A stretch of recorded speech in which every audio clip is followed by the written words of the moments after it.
Comanche. Jack Stillwell was one of those tough frontier guys, half shadow, half legend. Still a kid, he was surrounded with a handful of scouts at Beecher Island in 1868 and relied on pure instinct to get word to the Army. He didn't get his face on a show poster, but the veterans knew what he'd done for them in a forgotten corner of the map. Bill Doolin started out as a second-string gun in the Dalton gang until he realized he could run his own reign of terror in the Oklahoma Territory. After the shootout in Coffeyville, he walked out alive against all logic. Years later, he went down in Guthrie, a reminder that sooner or later the law comes for every outlaw and doesn't forgive. By 18, John Wesley Hardin already carried more saloon stories than a lot of gray-haired men today. He grew up in a South burned by the Civil War and decided to settle scores with the trigger. By 1895, his trail added up to dozens of dead, and the West had learned to fear his name every time a bar door creaked in a small town. Around 1900, when a lot of towns were still just dust and boards, the Pinkerton Agency sent its men after the Wild Bunch, the gang of the moment. Among them was Charlie Siringo, a former cowboy from Texas and New Mexico. Now, instead of driving cattle, he was tracking bank robbers in the name of the order the country wanted to impose on the frontier. At a time when the map of the United States still looked like a rough sketch, a studio in Pawnee was recording the faces of people betting their future on Oklahoma. Lots of people back east swore nothing good would come out of there, but the settlers kept arriving, stubborn, raising houses and churches, wanting to prove exactly the opposite there. In the late 19th century, Roy Bean became a legend on the Texas frontier. He sat behind the counter of his own saloon, banged the gavel, and said he was the law west of the Pecos River. He mixed booze, betting, and judging, and a lot of people swore his verdicts mattered more than any big city sheriff's, like it or not, case after case.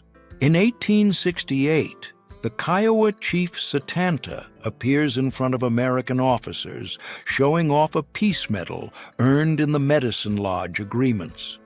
For him, that medal promised a truce in the land of the bison. For Washington, it was just one more step toward pushing his people away from the old hunting routes under military watch.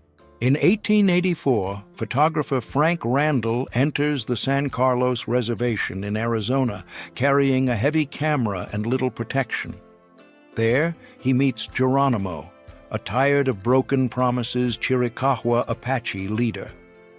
Every pose in front of the lens seems like a silent message to Washington. The fight wasn't over yet, not there and not in the desert. In March 1886, photographer C.S. Fly follows General George Crook into the mountains of Mexico after the last Chiricahua Apache groups. Instead of just soldiers, he records men, women, and children gathered in a rough camp between rifles, dust, and the feeling that the frontier was shrinking fast. In April 1876, George Armstrong Custer poses in a New York studio, uniform straight and a confident look, as if luck were always on his side. No one there imagines that in just a few weeks, he and part of the 7th Cavalry will be surrounded by the Lakota and Cheyenne in the Little Bighorn Valley with no way out. McCubbin is one of those guys who doesn't buy just any piece of history. He looks at every detail, compares faces, scars, the way people dress. When he lays eyes on this man with a hat and a hard stare, he sees buckskin Frank Leslie there, even without any official stamp saying so, and that makes everything even more mysterious. Pat Garrett was the kind of sheriff who didn't run from trouble. In Lincoln County, his name became saloon talk after the hunt for Billy the Kid. On July 14, 1881, when he finally corners the outlaw, he secures his place in the memory of everyone who respects the old frontier and knows the price of order. Lola Montez arrives in California in 1853, and it doesn't take long for her to become a required topic of conversation at the tables of the men of the day. Her famous spider dance mixes theater, challenge, and seduction in a way that shakes strict morals and fertile imaginations, leaving many people torn between scandal and a lasting fascination that doesn't fade. At 20, John Henry Holliday already had a dentistry degree from a college in Pennsylvania, something rare for a young man from the South. At that stage, he still looks like a promising professional, not the gunman the country would later come to know, side by side with Wyatt Earp in the shootout behind the OK Corral in Tombstone, Arizona, a symbol of the Old West. At the end of the 1870s, a gang known as the New Mexico Rustlers gains a bad reputation among ranchers and travelers. Many people believe the leader is John Kinney, a cold type, used to running large-scale horse and cattle theft, taking advantage of every gap in the law in a territory still taking shape and in constant dispute. Long before Texas became a state, there was already a group of armed men defending farms, trails, and small towns, the Texas Rangers. In 1874, the government made it official, creating the Frontier Battalion with 6 companies, bringing firm law and order to a frontier that was still pretty wild, full of risk and uncertainty. In 1865, while the Civil War was still echoing, James Wild Bill Hickok became famous when he faced Dave Tutt in a duel right in the town square, a man-to-man thing, looking each other in the eye. That single, decisive shot became the model for showdowns in the West, and later inspired the way Hollywood told these stories of courage, risk, and honor on the frontier. Back in 1887, photographer John Gray Bill captured a cowboy recorded in the paperwork as Fred Pierce, said to be a well-known figure in Wyoming. But when you dig through the censuses from that time, this guy pretty much disappears from the records, leaving the feeling that there were more secrets than just the name written on that official document. At the end of the 19th century, in Holbrook, Arizona Territory, Sheriff Commodore Perry Owens went out to serve a warrant on horse thief Andy Cooper and ended up in the kind of shootout that turns into legend. In just a few minutes, Cooper and brothers Samuel and John Blevins were dead, and the whole town was talking about how true his aim was. Bat Masterson, who had already served as an Army scout, became one of those tough sheriffs, respected even by outlaws. He trusted Wyatt Earp so much that he told President Teddy Roosevelt that if anyone could tell the real story of the Old West, without any tall tales, it was that old partner from the dusty trail. In the mid-1850s, a mixed-blood frontiersman faces the camera with a steady stance. He seems to know every mile of wild country, living among native peoples and settlers, speaking both languages of the land. His story was lost, but his eyes tell of a whole life on the front line, on the old frontier.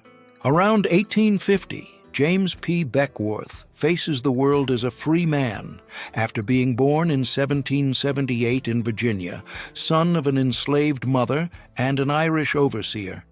He became a fur trapper, guide, and trader, cutting trails through the West and living where few white men dared to step. Soon, his name was being passed around freely in the camps. By the late 1870s, a buffalo hunter poses with his Sharps rifle, a long-range, accurate weapon. When the great herds still darkened the plains, men like him lived off the hides and the meat, traveling in small groups and facing winter, hunger, and ambushes. Almost none of these men ever showed up in portraits. In 1876, the attempted bank robbery in Northfield, Minnesota, became the day the James Younger gang realized the frontier could hit back. Armed citizens faced the gang in the street.